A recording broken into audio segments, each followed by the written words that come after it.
All right, welcome back. Seems silly to compare having a Super Bowl in your city with hosting the NFL draft, but there's actually nothing silly about it. The draft has become its own Super Bowl. Some would say it's actually bigger because it lasts 3 days instead of one and draws fans of every team, not just the two playing for the NFL championship. Last week, the city started the countdown clock to April 25th, 2024. Let's talk about it with Claude Molinari, the president and CEO of Visit Detroit. As of today, I guess 146 days now. That's right.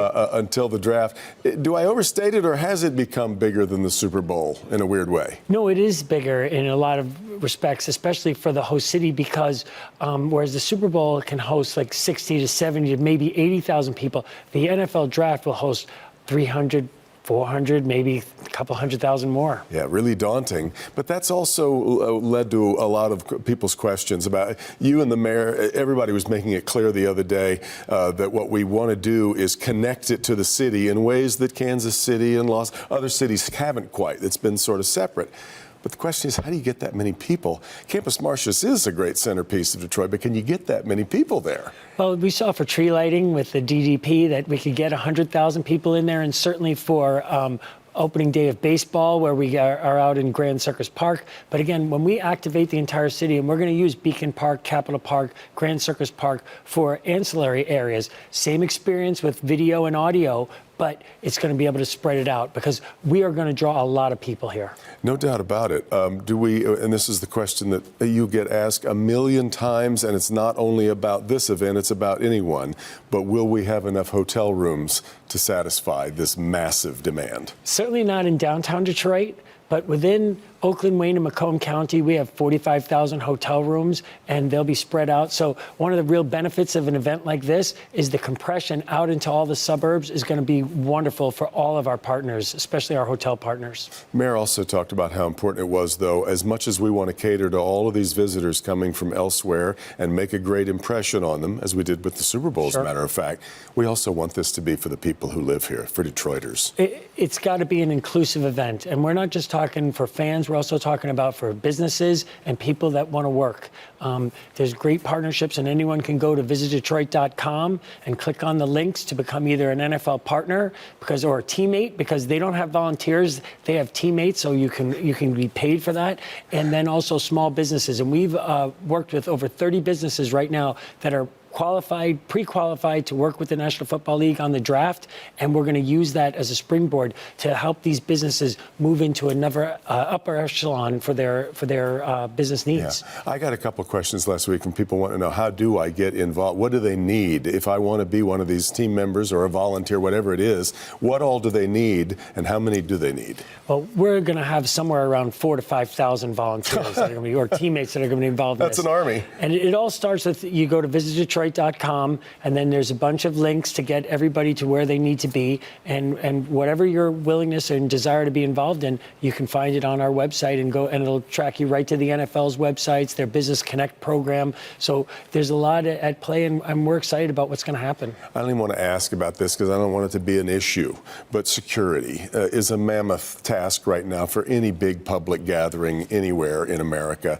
Talk about what we have to do to try to make these secured areas and yet accessible areas. Sure, and I want to say first that between Visit Detroit, the Detroit Police Department, the City of Detroit, and the Downtown Detroit Partnership, we've collaborated so well. It's one of my favorite things about this event is that we've really become like a full team. And certainly security is going to be a challenge, but Chief White has come up with a great plan, and working with state, local, and federal agencies, we're going to have an incredibly safe, secure event, but it's going to be welcoming. You know, one of the funny things about this that I think is adding a lot of energy is what's happening with our football team right now. Yes. I was telling you earlier, usually at this time of the year, yes, we're talking about the draft, but it's because we're trying to figure out where the Lions' draft position is going to be. And it was usually, too early in the draft. This one, we'd like it to be much later. But this excitement around the Lions right now is adding to a lot of the excitement around this event, right? And really around our city. Yeah. We're getting so much positive feedback, and the Lions seem to play only home games now because we're home at home and we're home on the road. As we reported last week on the newscast. That's right. Big crowds going to L.A. and Baltimore and Tampa.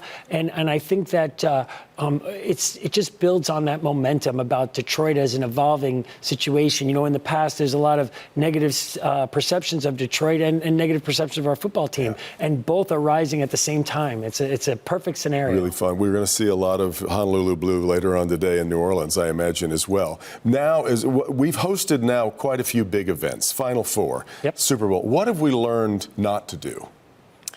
Well, we've learned that we have to be inclusive of everybody. I think it's important that nobody is left out.